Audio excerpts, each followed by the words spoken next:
Hello, hello everyone. Thank you so much for coming. I will use flashcards because even though I am a storyteller in my free time, I talk a lot.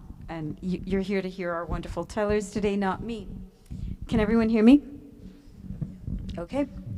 So thank you for those of you who are returning for a second show. I really appreciate your continuing support.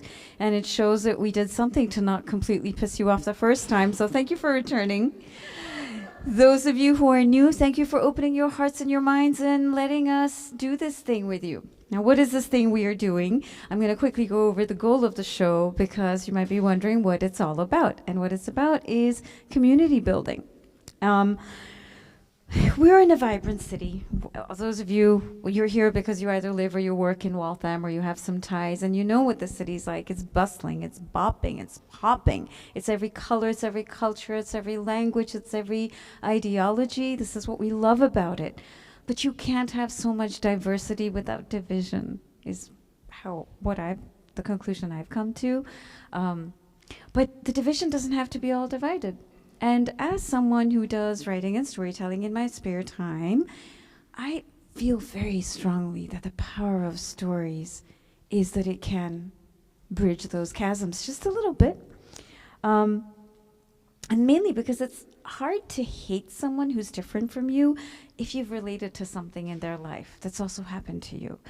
And it's hard to accept or perpetuate a stereotype if you know some details about that person that blow that stereotype to smithereens. And so that would be the goal of this show. It's to hold up a mirror and show the people of Waltham to the people of Waltham through true stories told by real people. The opposite of real is not android automatons, but actors. No acting here. Every single one of our 6 tellers today are using their own words, their own stories. They're not fudging facts. It's to the best of their recollection. So my mom asked me when I showed her my website, she's over in India, and she said, so what are you trying to achieve with this? What will you get? And I said, I don't know, because it's invisible and it's intangible. But I'm hoping to touch some minds. I'm hoping to have people know a little bit more about the human condition. And I don't know, if people are mad at what I'm doing, that's fine. And if they're happy, that's fine.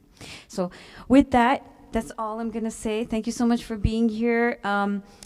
Tonight's format is going to be, we have 6 tellers, not performers, but tellers, because they are telling you a story. They're not performing it. Their words, their realities. They're going to go one after the other. I will be introducing them. Those of you who came to the first show, we did have an interval and a musical interlude. We decided to try a different format and not do that this time. We also have no open mic this time. We're going to try and keep it tight and short. It's Friday. It's been a long week. Listen to the stories and then please come and express your thoughts. Please show your love with applause, with reactions. It really helps. We have all first-time storytellers. It's not easy to share your life like this. It's a tremendous act of courage what they're doing today. So I hope we'll all hold them and support them.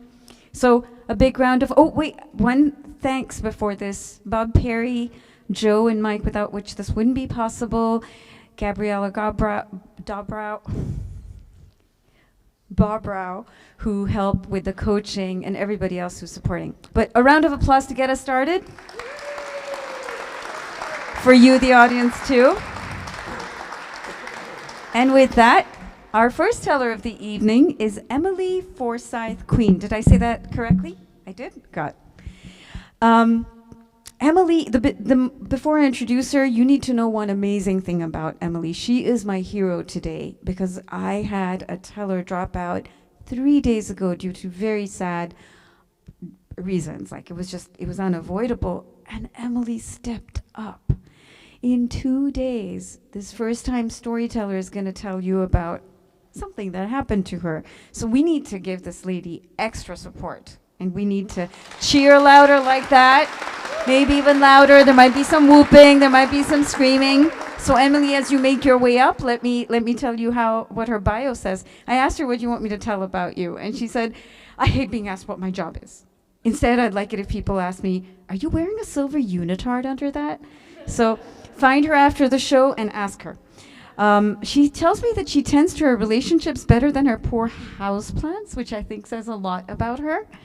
And with that, let's go. Let's see if you have the right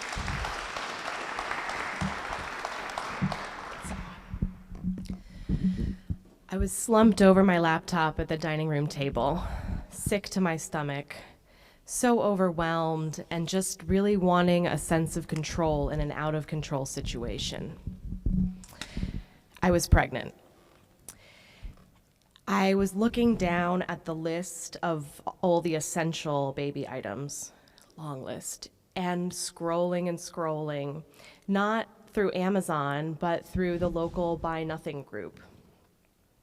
As I stopped at this wonderful baby bouncer that I really wanted, I saw a name under one of the comments that I had seen several times before, Jaspreet.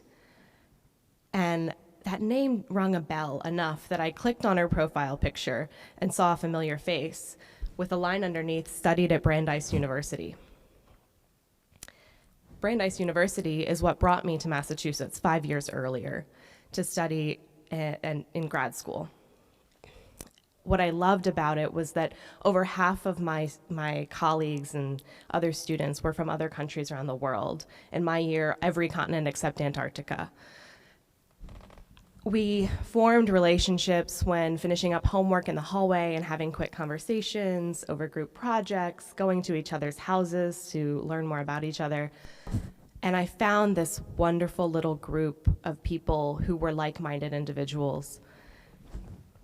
We started meeting at each other's houses for full moon circles. Every full moon, we would go to someone's house, cook meals with seasonal foods, learn about how different cultures would celebrate that moon, and be inspired by that to ask each other reflective questions. We went very deep into our lives, learning about our whole selves, not just who we were in the grad school environment. One of the people there would talk about the shifting relationship with her father, and that would help me reflect on what was going on in my own life. Like every happy season, though, this had to come to an end. As we graduated and people from this group started flirting with the idea of moving away from the Boston area, a fear came up in me that I might lose these precious relationships. And some abandonment issues from way in my past started to rise to the surface, and I slipped into an episode of depression for the first time in my life. Looking back, I see how much it affected me and the relationships around me, really weighing on the people who were trying to be there for me. So little by little, those relationships disintegrated until I found myself alone.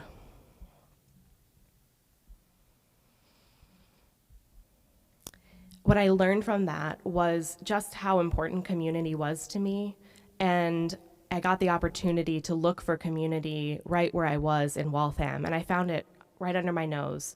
My husband and I found a really lovely roommate to move in with us, and we befriended our neighbor downstairs, who we started having dinners with in our backyard. We went to parties at our neighbor's house, whose window we could look right into. And I got to become friends with the kids in the apartment complex right behind us when I was planting vegetables in my garden for the first time. This was the summer before the pandemic, and even into the pandemic, we remained this close village, we started calling ourselves, and had a pumpkin carving party. The kids came and made jack-o'-lanterns and had spiced cider, and as the sun went down, we were all dancing around a Pakistani woman and an Israeli-American man playing drums right in my backyard. And it was not just here that I found community again in Waltham. It was also on places like this Buy Nothing group, where there were all these like-minded individuals who wanted to share resources and to not buy new things, instead giving old things new homes. So there I was again, trying to keep my lunch down, looking through Buy Nothing. I finally get up the courage to message Jaspreet and say, "Do you remember me?" And go a little further out on a limb and say, "Are you maybe pregnant?" "I'm pregnant." She said that she was, and our relationship started budding from there. We got to go through pregnancy together, catch up after doctor's appointments on long walks along the Charles River. And then she had her baby about a month and a half before I had mine, and I sort of wondered, is this gonna be the thing that tears us apart again? During that new parent fog, I would have totally understood if that were the case. But it wasn't. We stayed close as ever, making each other food all the time, and every time her son grew out of clothes, I would get at least 2 big bags full of clothes that became the perfect size for my kid at that time. It wasn't just items we were exchanging either. Our kids kind of became each other's first friends. The first time they were in a pool was a kiddie pool together in my backyard, also borrowed from someone from Buy Nothing. And one day I was sitting in her living room, my baby on my knee, hers on hers, with a cup of tea in our hands. She looked over at my baby, that baby, and said, I'm so glad that fits them. I remember how cute that was on my son. I realized in that moment that every single item of clothing my baby had grown up with, almost every single one, came from Jaspreet.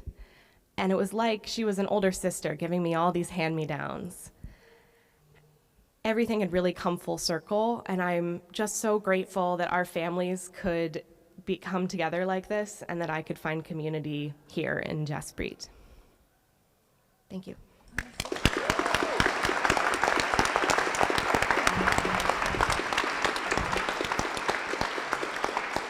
I was crossing my fingers that Jaspreet could make it tonight. I don't think she did. Her son had a high fever yesterday, so they're good now, but I don't see her. Wanted to make sure she wasn't here. Okay.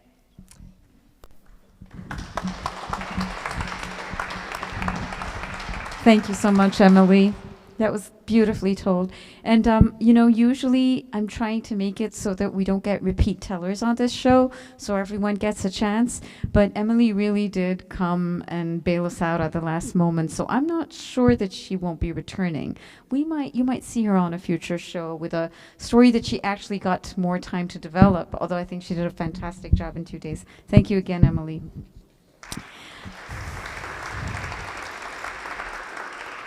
So our next teller is Shirley Bergman Dorris. Did I say that correctly, Shirley? I did. So Shirley, as you make your way up to stage, let me introduce you. Shirley is originally from Tennessee, but she made Waltham her home 7 years ago. 20 years ago, an inherited retinal disease turned Shirley's life into a series of hazy shapes and indistinct colors. Legally blind, but Shirley can see the things that matter the most: love, friendship, and you'll find out what else. Take it away, Shirley. Okay, you'll have to forgive my nerves. It was a beautiful spring day in April 2021. A knock upon my door. I got up excitedly to answer the door to be greeted by a fine gentleman by the name of Joe, who introduced himself as my mobility instructor. I welcomed him in with a lot of excitement. We sat and discussed my goals. After doing so, he asked, was I ready for my first adventure? I said, of course I am. I had to go find my white cane, which was stuck up in the corner of my closet on the top shelf. It had been in the closet for 6 years. As I had the opportunity for mobility training 6 years ago, but I decided I wasn't ready for that yet. I get back to Joe with more excitement, and we head outside. I open my cane, and Joe says, okay, Shirley, show me what you got.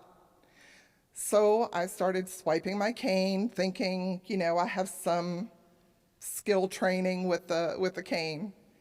He asks for my cane, and he then demonstrates to me the proper way to swipe my cane back and forth and the proper way to hold it. He hands the cane back to me, and as we stand there for a moment in awkward silence, looking at each other, I know he's trying to tell me something, but I cannot see what he's trying to tell me. So he gently touches my elbow and he says, "Shirley, we need to go." And I said, "Okay." He said, "Yes, you're leading the way." Oh my, I can't tell you the nervousness and anxiety that came over me, because I never, in almost 30 years, led myself. There was always a sighted family member or friend that I would hold on to, or they would walk just a couple feet in front of me. But I took a deep breath and I said, "Okay, I'm going to do this." So swiping my cane the way that I was instructed, walking down the sidewalk, I came to my cane like not moving anymore. Something was there, and it startled me. So I just took a step back, and I thought, oh, this is just a crack in the sidewalk. So let me continue on. The next crack in the sidewalk wasn't so scary, as I already knew what it was. So I make my way down Bacon Street to the crossing at School Street, and I saw the crosswalk, and I stopped, and Joe says, "Shirley, swipe your cane until you find the ramp." So as he caught up with me, now mind you, I've not heard Joe's voice in about 5 minutes because he's walking behind me, observing quietly. He then instructed me a few instructions on how to cross the street. We did that without incident, and I continued down Bacon Street to Main Street. I get to the end, and I know that I have to turn right, and there's a gas station on the corner. So things are a little different now. Wide open spaces, the noise is different, there's more traffic on Main Street, more people walking up and down the sidewalks, but I navigate pretty well, and I get myself to my destination of Dunkin' Donuts. That was my only goal, getting to Dunkin' Donuts. So Joe catches up with me, and he says, "How are you feeling, Shirley?" I took a deep sigh of relief, and I said, "I feel pretty good. I just did this basically by myself." He said, "Okay, can you tell me what your anxiety level is on a scale from 1 to 10? I said, "Oh, about a 5. He said, "Okay, great. You did an awesome job. Now let's turn around and go back." Well, you would think that I would be a little more calmer and walk at a faster pace, but I didn't. I was maybe a tad bit calmer as my confidence built, knowing that Joe was just a couple steps behind me, and that he told me if there was any danger in front of me, he would let me know by hollering out my name and telling me to stop. Again, walking the path home, even though I was on the same side of the street, I was still a little anxious and not walking any faster, thinking, I just did this, but what if something's changed in these few minutes? What if there's a car pulling out of their driveway? What if somebody's put their trash cans out and they're in my way now? So, feeling this anxiety, I still just kept my head high and continued walking with the confidence knowing my instructor was not far behind me. We made it back to my apartment without incident. We stood outside for a few minutes discussing the trip. Joe asked what my anxiety level was now that I've made it back a second time. I said, it's about a 4. So we talked a little bit and we planned my next lesson and said our goodbyes. As I walked up to my apartment, I went inside and grabbed a drink of water and took a seat, reflecting on this trip. I was so overwhelmed. Many, many, many emotions. I did this. Something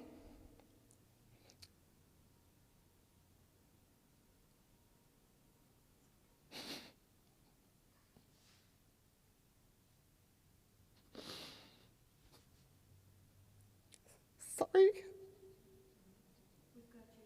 I'm sorry.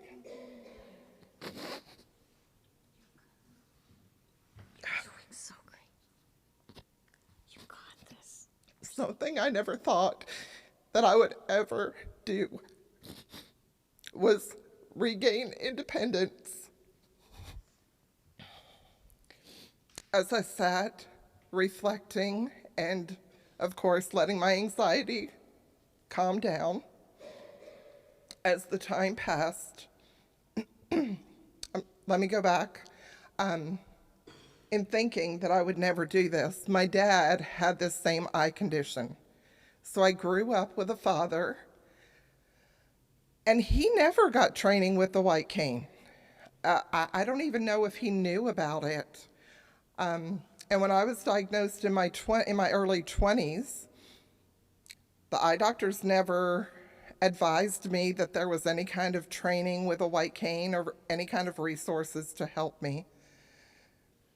So at that time I lived in Tennessee, and I thought, okay, this is, my way of life. I had a 3-year-old daughter, and I knew, life goes on. So in moving to Massachusetts and this special day with this first instruction, I was so proud, and again, like I said, just overwhelmed with emotion, as you can see. As I got up that evening to make my dinner, I picked up my white cane, and I went to put it back in the closet, and I hesitated.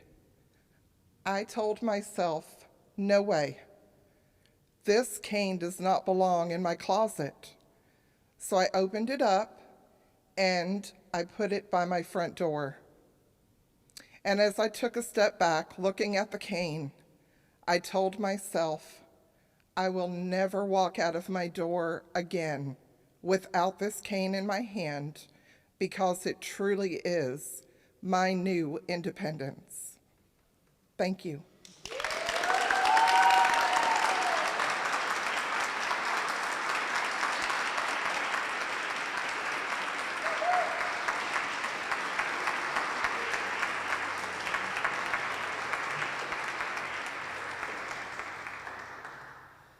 Even know what to follow up with except thank you. Thank you for sharing. That took so much courage. I'm so happy. I'm so happy for Joe. Can we meet this Joe one day? We all need to. If you see anyone called Joe, say. I also want to do a little postscript. I want to tell you guys how I know Shirley. On a Facebook group, she posted that she was wondering if there were other vision impaired people in Waltham to create a social group. So I wanted to know who this person was, who is new to the city, who is vision impaired, and this is the spirit this woman has. And to me, I think another round of applause for this spirit. May I be a fraction of Shirley one day. And tell your friends there is someone very caring here who's willing to hang out. Oh, I'm so glad we have people like this around us. So our next storyteller is Nipun Kaplish. Nipun, if you want to come up while I introduce you. And you do your own adjustment. No, come up, but do your own mic adjustment. He's very handy, this guy. So Nipun is an IT tech from India, and he self-identifies as a spoiled brat because he's the youngest of all the kids in a large family. And in his 20s, Nipun felt an itch to see what's out there. And, when we feel an itch to see what's out there, I buy a new outfit, someone goes hiking. This guy went to South Africa to go to college. And then he eventually found his way to Waltham. He's been here for 3 years. And one of the things about him that I want you to know is he really believes in community. And I'm not going to give anything away because you're going to hear his story and you're going to hear how. So take it away, Nipun. My story starts in 2020 when pandemic had just started. Everyone was super paranoid about germs. Most of the people were not going to the restaurants but ordering takeouts. It was March 2020. I was out to deliver a DoorDash order to the multifamily apartment somewhere on a Derby Street. They didn't answer the door, they didn't answer my call, so I left the food outside the door and I left. While I was going to my next delivery, I received a phone call. A woman's voice yelling, "Where's my food?" I said, "I just delivered your food outside your door. You didn't respond to my phone calls." Then she replied, "It's not there. You must have delivered to the wrong house." I was like, "No way. It's just 5 minutes ago."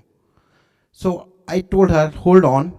I immediately took a U-turn and I went there back where I had dropped the food, and food was missing. It wasn't there.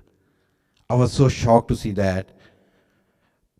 She was on the phone with me when I told her. She got angry. She told me, "I'm going to report to your DoorDash." Then she screamed, "How will I feed my kids tonight?" And she hung up.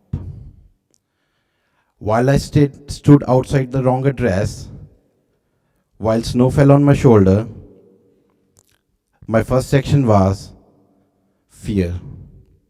If she's going to report me to DoorDash, I might lose my job. Then right after that, I felt so sad. I thought, how will she feed the kids tonight? The weather is too bad. How will she go out to get the dinner? I felt terrible. It was all my mistake. I felt so guilty. So let me tell you about myself. I had just arrived from India, tried to settle in, start working in Dunkin' Donut. While I searched for an IT job, I switched to DoorDash for 2 reasons.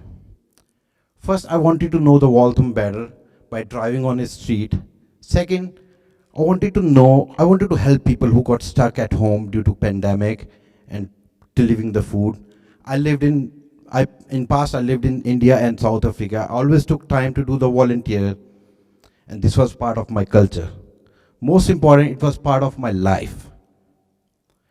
So back to that snowy day, that woman's voice, that mother's word, "How will I feed my kid?" hit me so hard. I felt so terrible, but I immediately know what I need to do. I cancel my next delivery, turn off my DoorDash app so I don't receive more orders. I went back to the same restaurant, ordered the same meal with my own money, and took it back. She was so grateful. I never forget her eyes. She was so grateful. She even told me that she reported to the DoorDash and they refunded the money already, but she never expected this. Few months passed by. I had a stable job in IT, was more financially stable, and I was trying to help community somehow. I was looking for opportunity, and I see a post on a Facebook by one of the volunteers from Waltham Mutual Aid. I remember they need a volunteer for delivering the food for needy. On every Thursday, I would pick up the food boxes and deliver to the list they gave us. It was pretty easy for me because every Thursday I just have to pick up usually they gave us like 6 people. I always told them, please give me like 8, because I knew Waltham much better because I was driving in a DoorDash. I knew all the addresses, most of the street I am known of. So it was Around in somewhere on June, one of the Thursday, I was setting out my delivery, and I noticed one of the address seems really familiar to me. I was still not sure, but when I go to that address, it was same Derby Street, and it was same apartment. I was still not sure. I was like, no, it's not possible. Then I found out the name of the. Then I find out the name. That name also was the same name. I called the woman to tell that her food had arrived, and she didn't recognize me. But I dropped the food and I left. But later that night, I thought, how strange life is. Last time I went visited her, I was paid to do that. I needed that job. But this time I'm trying to be a member of the Waltham community, trying to give back to the community. I wonder if this woman was in need on that stormy night when she said, how will I feed my kids? This proves me that we do meet certain people for a reason. Thank you.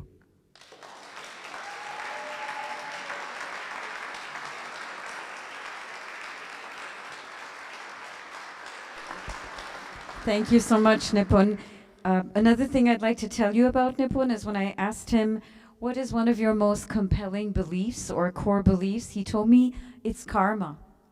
Basically, that what goes around comes around. And this story really tells us why and how. Thank you so much for what you do and for who you are. Okay. Nipun wasn't good. My cards have lost their order. Our next teller is Dennis Montgomery. Dennis, if you want to do your own adjustment. So Dennis, when I asked him, how do I introduce you, he said, how are these lines? Dennis is a Canadian import, 17 years Waltham resident, programmer by day, occasional writer by night, but 24/7 dad. And his Twitter bio also says, maker of kick-ass pancakes, although I think he's got to prove it to us. I'm not buying it. But thank you, Dennis. Take it away. I'm a breezer. I have lived here 17 years, and I'm still considered a breezer. I suspect I always will be, but that's okay. I've made Waltham my home. It's home to me because of an odd combination of things. A lifelong passion for electronics and for foreign film. Now, before you start thinking that I'm some sort of uppity film snob guy, it's not that. You see, I just really love movies. My favorite movie is still the original Star Wars. I saw it in the theater when I was 6, and Han Solo shot first. So, the thing is about foreign films is that if they do well in their domestic market, well enough to make it to these shores, they're probably really good movies, and they're ones that I want to watch. I come from Western Canada. In early 2000, just before the dot-com bubble imploded, I moved here. Back then, the networking industry was a virtual gold rush. Companies were hiring left, right, moving people across continent. Even after the crash, I was able to find steady work in the field. So in 1999, I was hearing stories of people moving to the States and making it rich and retiring young, and I wanted that. So I saw an ad, uploaded my resume, and in several months, I landed in Watertown. I started exploring the local scene, the movie scene especially, and pretty soon I was a regular at the West Newton Cinema, Coolidge Corner, and of course the late Embassy Cinema across the river. And if I could just have a moment of silence for the Embassy Cinema, and that's all the time I've got for that.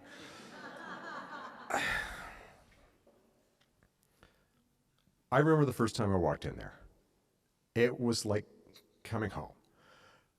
All the posters on the walls, they were like old friends that I hadn't seen in a long time. I mean, there was Blue, Remains of the Day, La Cité des Enfants Perdus, and friends that I hadn't met yet. In fact, I still haven't seen Chungking Express, that note to self.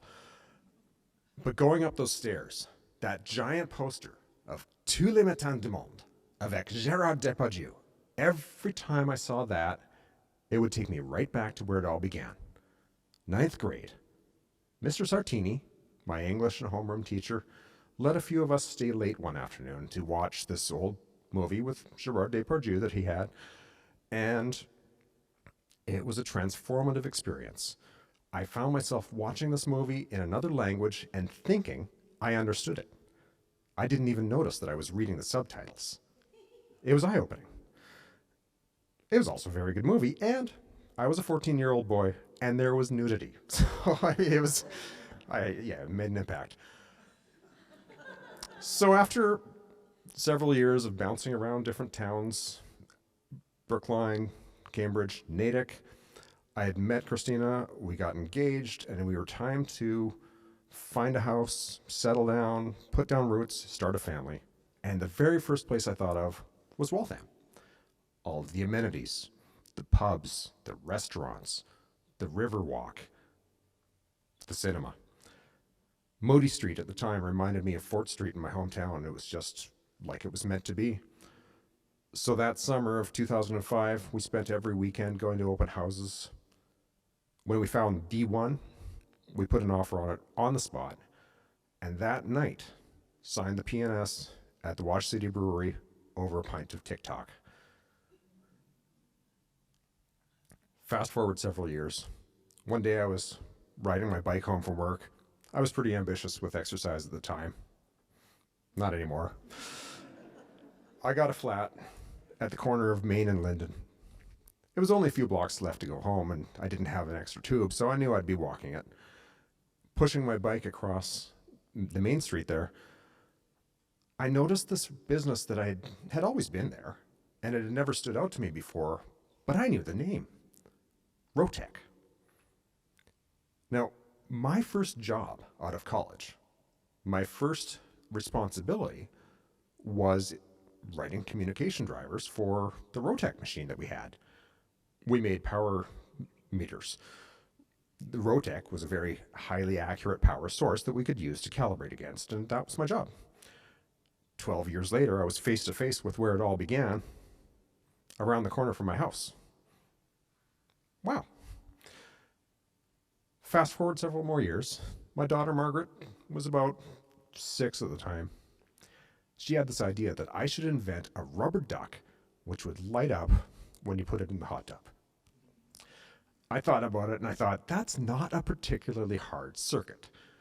A few transistors, resistors, an LED, not hard. So I made a schematic. I went down to Radio Shack on River Street and I picked up some components. I brought them home, wired it up, and I had to power it on. Now I have this power supply that technically I stole from my dad. And here's the side story about how I got that. When I was in grade 3, Cub Scouts, we had this project where we were doing electromagnetism. Not something I could understand at the time, but the mechanics of it were simple. You wrapped a wire around an iron spike, applied a direct current, and you had a magnet. Amazing. My dad had this power supply, this little gray box. It was more like about the size of a brick. Had a knob on one end, wires sticking out with an alligator clips on them. If you turn the knob, it would turn the voltage up, and if you clicked those alligator clips together, you'd get sparks. I was a grade 3 boy, and I was excited about that. I mean, my interest went to 11. That project really put me on what became my career path, and that's what brought me here. I spent my entire geeky childhood playing with that power supply, dreaming up great circuits I could build. Mostly it devolved into me sparking the alligator clips together and daydreaming. When I went off to engineering school, it came with me. Sorry, Dad. So, back to that day with my daughter and the duck.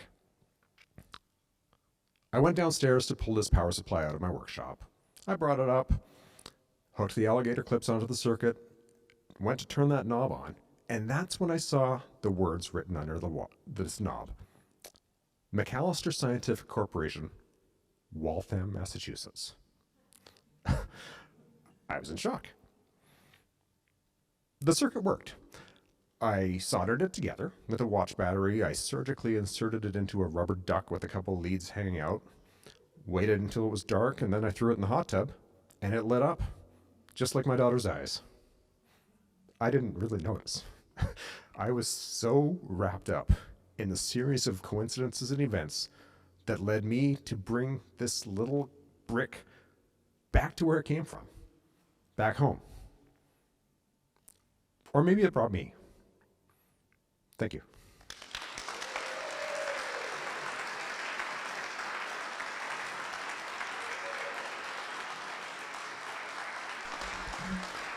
Thank you so much, Dennis. Wasn't that lovely? All the connections. Oh. All right. I'm really glad Waltham brought you, the battery brought you here too. All right, our next teller is Jack Wozak. Jack, if you can come do your thing with the mic. You notice how I've completely given up all my responsibilities and I'm like, yeah, you take care of yourself. I'm comfortable here chit-chatting. Jack was born and raised in the Chicago area. He's been in Waltham for 23 years. He's a regular on the track circuit and coaches kids, and you've probably seen him around. He's a proud father of 4, and he self-identifies as a data geek. Is that what you said? Yes. Proud data geek. And Jack's going to tell us his story today. Thank you, Jack.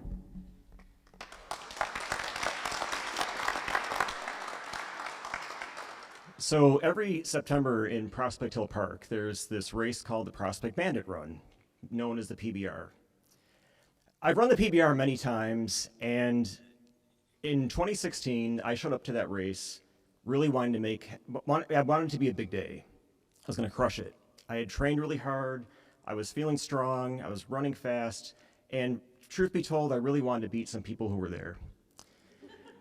So I will say, in a sense, PBR 2016 was a big day for me. I ran the fastest 4K of my life, which would have been awesome, except the PBR is a 5K. So the PBR is probably one of the most difficult but yet most spectacular 5Ks you'll run. It starts down in the base of Prospect Hill Park off of Totten Pond Road across from the hockey rink. And in the first half mile, you find yourself running up the twisty, wooded auto road up to the main plateau of the park. From there, you get into the trails. And for the next mile, you spend you're battling loose rocks and gravel. You're kind of always off balance, and you're like one, misstep away from a rolled ankle. If you get out of that, then you're at the halfway point, and then what greets you is this looming stack of granite steps that you need to power up. You get up at the top of that, and then you basically roll into this hard, steady climb up to the outlook of the park, which opens up to spectacular views of Boston. But you're not done there. So from there, the race passes through what's known as the fulcrum, which is basically like a valley between 2 rock ledges. So you sort of fling yourself off of one rock ledge, down earthen steps and rainwater gullies into a valley, and you come right back up. And as you kind of pick and claw your way up the rock ledge to the other side, in your view comes this really weird, old 1950s era radio radar station. You run past that, you're back on the main park road, you run past the city water tanks, and then you kind of plummet your way back down to the main plateau of the park with less than a mile to go. So on that day, I made it to that part of the course in great shape.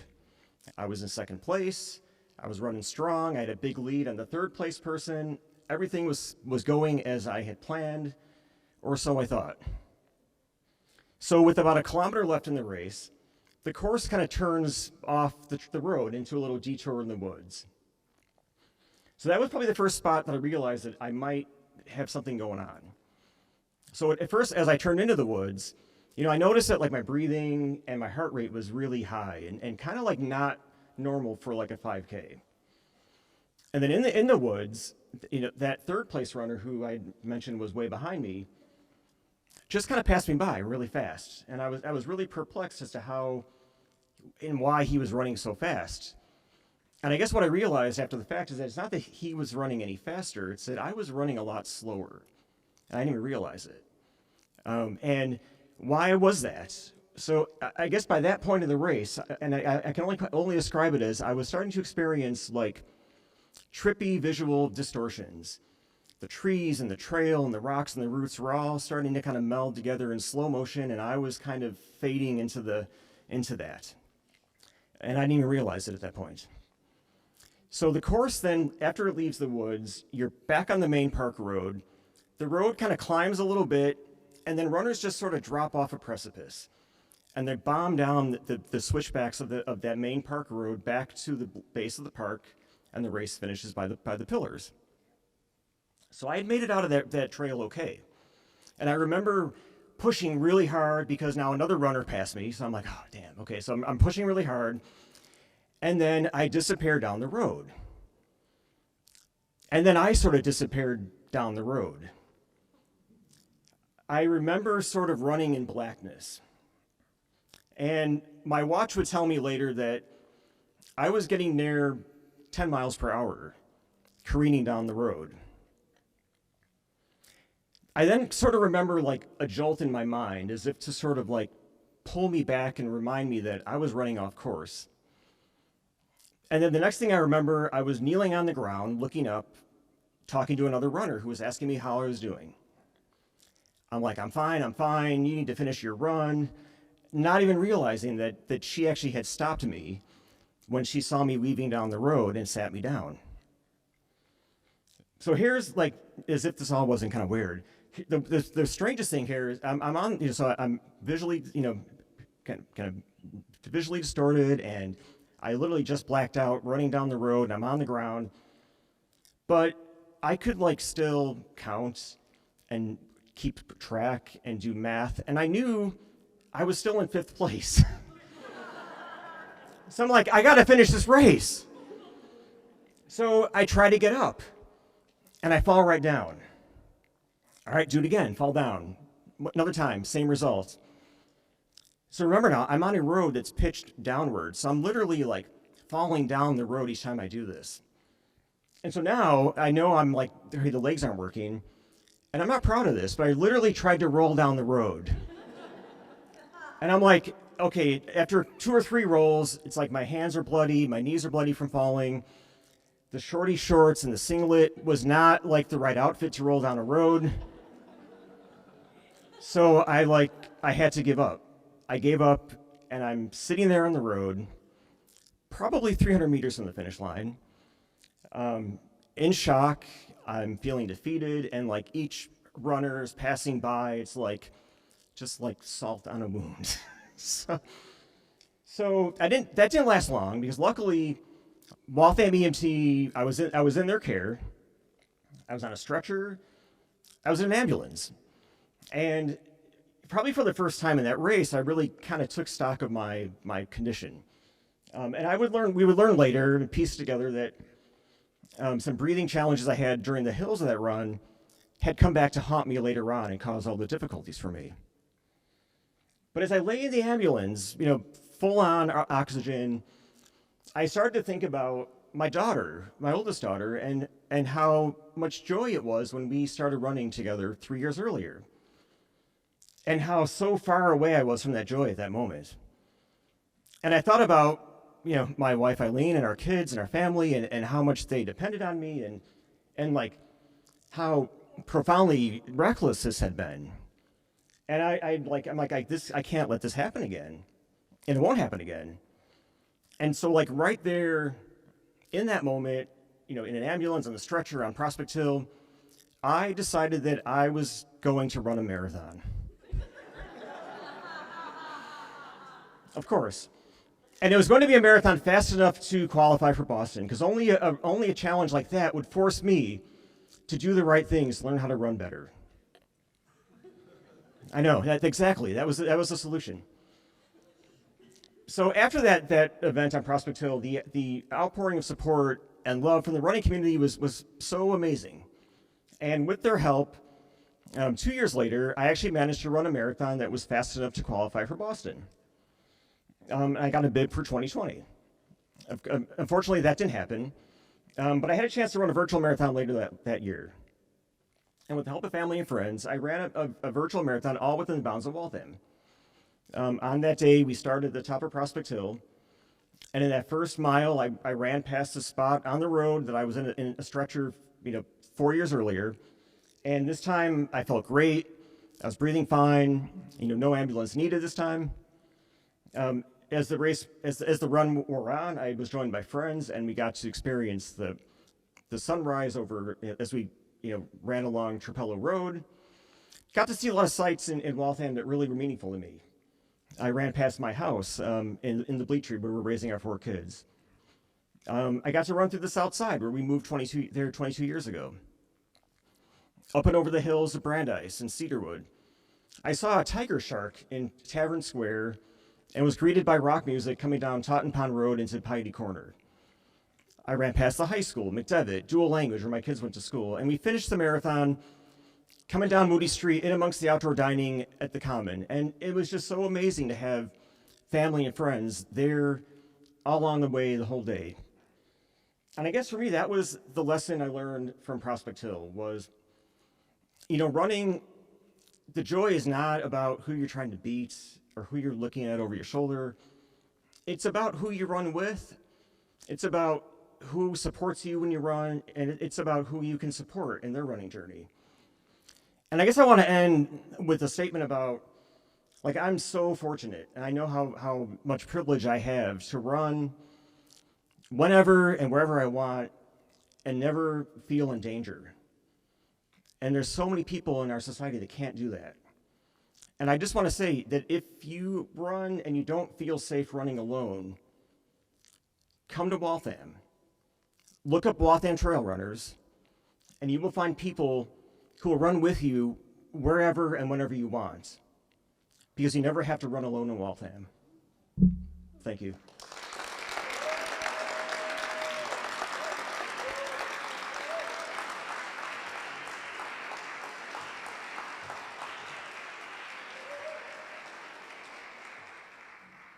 What a fantastic last line. I did not see that coming. We're going to get t-shirts made. Thank you so much, Jack. That is fantastic. So this brings us to our last teller of this amazing evening, and this man is amazing. You are going to find out very soon why. Before I invite him up, I'm going to introduce him because I've kind of forgotten how we're going to set him up. But our next teller is named German Lamb.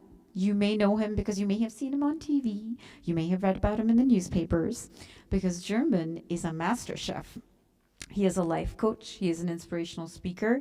You should definitely check out his website, glamfoods.com, where you can see some really cool videos of him.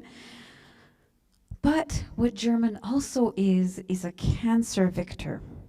He's a dedicated father to 2 boys, and the cancer treatment he had, well, you're going to hear more about his little journey, or the little part of the journey that he's going to share with us today. But what I need to tell you is that it has been very difficult, invasive treatment. He's going to be drinking water as he talks to us. He's also, I'm not sure whether he's going to freestyle or use some notes. Usually in storytelling, it's a no-no to use notes, but there are some memory issues. He's been through a lot, but this guy can do anything. So I don't know if he's going to use notes or if he's going to freestyle and do the German thing. We will find out. We do have a story that we have worked on. It's pretty amazing. Did I build you up enough, German? Yeah? Poor guy. No pressure. It's fine. So what would you like to do? You're going to stand here. Do you want to take this one? You want this one? Okay. All right. German.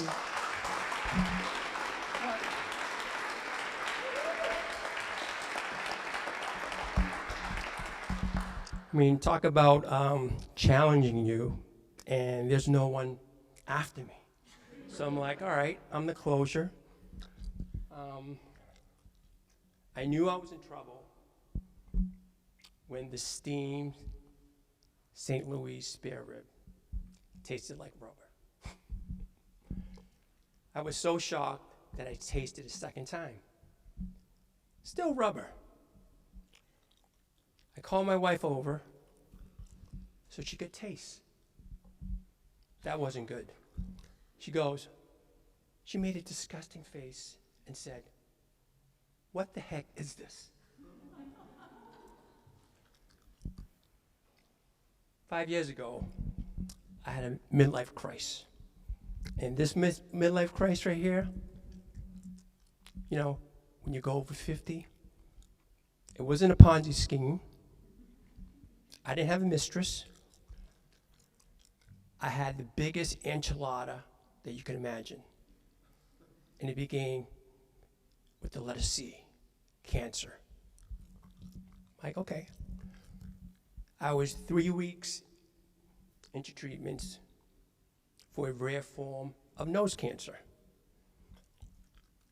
My body had been blasted by a new proton and chemo treatment at MGH that made me sick, weak, and unable to smell.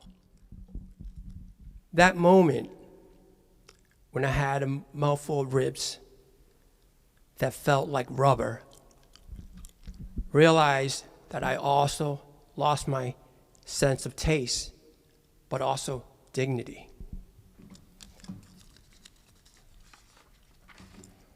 As a master chef, my career is based on smelling, tasting, and chopping, and of course, moving around. Cancer has taken all of this from me. And now I was not able to make the special recipe. My mom's spare ribs with black bean sauce that she has passed down to me, that I would one day pass down to my 2 boys, so our family history will be kept alive. I picked up the pan and I threw it in the trash.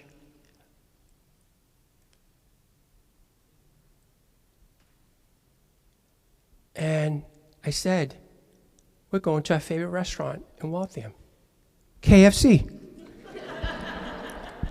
I could not believe it had come to this. That night, I was not able to sleep because this was the first time that I bought takeout for my family.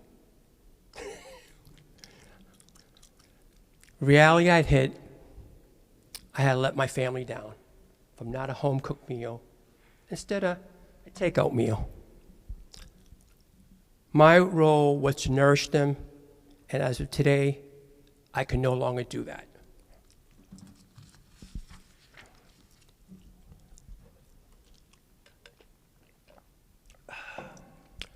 I woke up exhausted, but with a clear decision in my head. I asked my boys to come to my room, and I told them, both of you will need to learn how to prepare food for your family, and tomorrow is the day.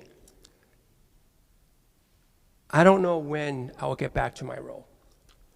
Then I asked my 17-year-old hockey player to clear his afternoon. Today, he was going to make dinner. Think about that. A 17-year-old, and you're asking him to make dinner. Good luck. I was going to teach him my personal recipe for my special pork and shrimp dumpling.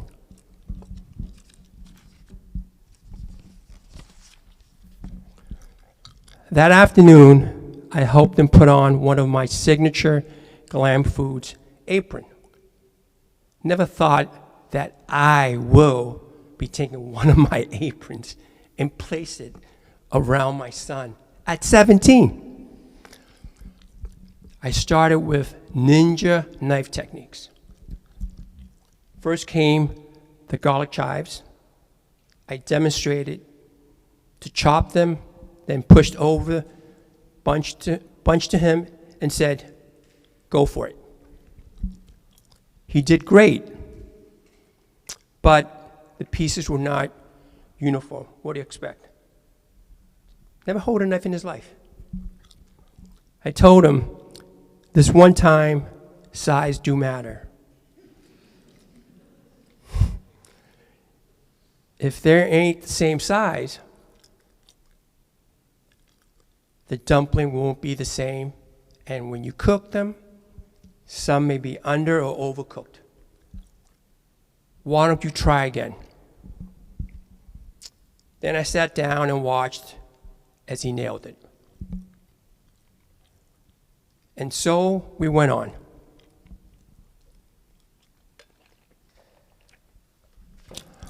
Next came the scallions, the cilantro, shiitake mushroom, and shrimp. Each time I demonstrated, he tried, I corrected, and in between, I sat down to rest my aching body. This was really hard for me. I felt sick, exhausted, and could barely sit up. But I had my sous chef right by my side. But not once did I think of lying down because something amazing was happening in front of my eyes. A young man maturing.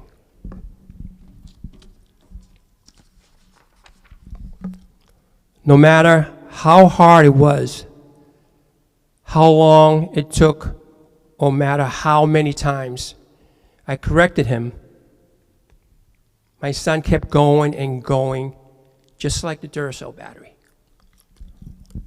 He gave me no Generation X 17-year-old attitude about what the blank am I doing here. I noticed that was a kid with amazing attention to detail and patience and love, because in the kitchen, you can't bullshit your way. I just learned something about my kid, and it filled my heart with tears.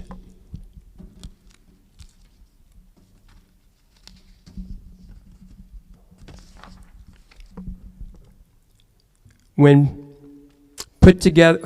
you make dumplings, you have to taste it first, and you got this big batch, and you just can't dive into it. So I had to teach him patience, like a turtle, nice and slow, taste, adjust, and taste. And as a teenager, he wanted to just go to the finish line. My son boiled the first dumpling, fished it out when the timer beeped, and took a bite. I didn't bother taking a bite because my mouth and tongue was like the Arizona desert. No taste, no feeling. I asked him, "How is it?" He thought for a second and replied, "Something is missing." I said, "Okay, good. Now tell me what's missing." He said, "I don't know, Dad."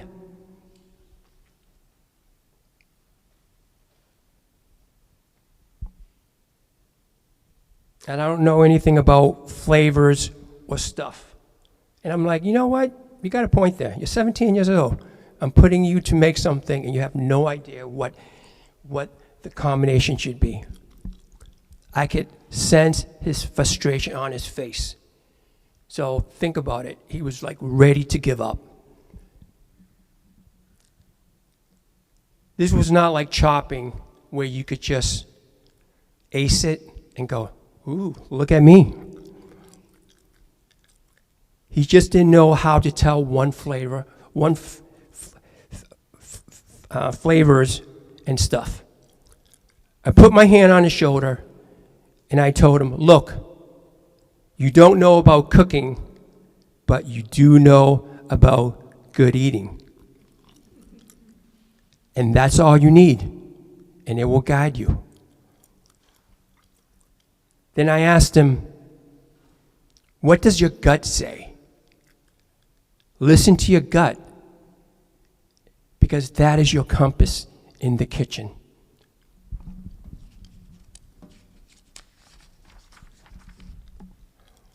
I told you, this kid sticks to things. He went back to the filling and kept fixing and tasting until he figured it out. That's how you learn, and that's how you become an amazing chef. Trial and error and plenty of mistakes. That night at dinner, I watched my family, but my wife and my youngest son look at our older son and go, wow. You stepped right into Daddy's role, and you did amazing. And the dumpling was so much tasty and juicy. And it literally true, they were eating my son's dumplings, not mine anymore. The filling had started out with my recipe, but as he adjusted the seasoning, guided by his gut, it became his recipe. Those were truly his dumpling. Did not realize he created his first recipe.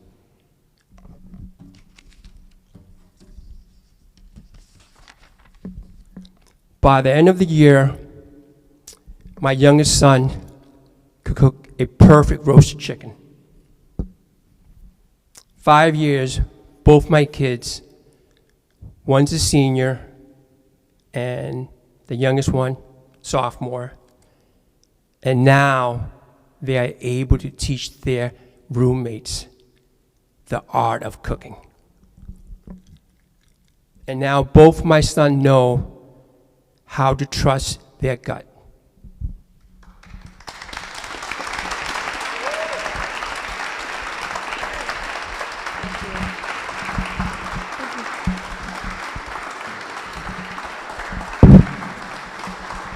German, this is yours.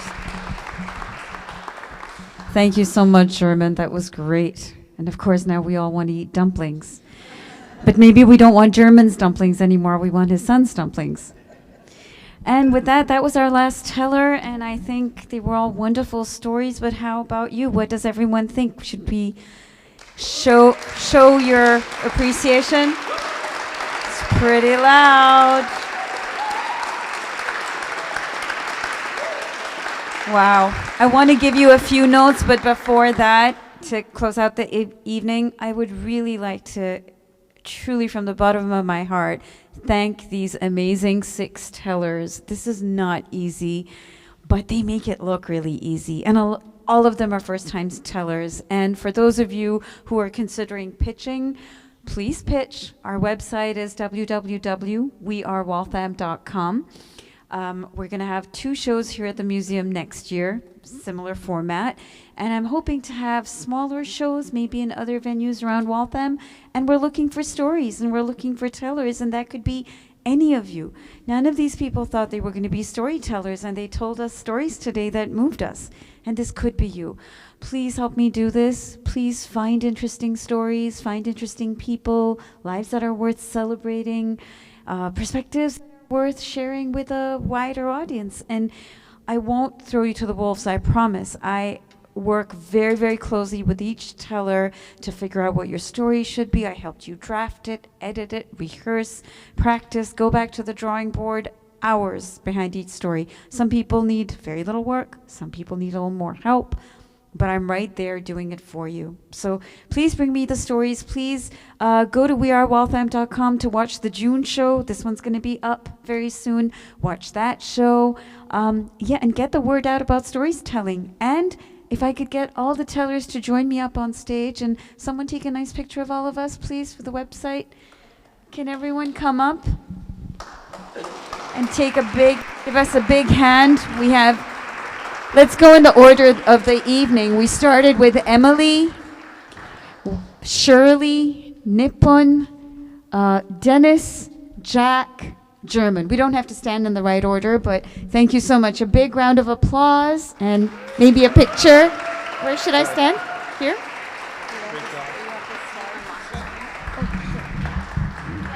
Thank you. Thank you.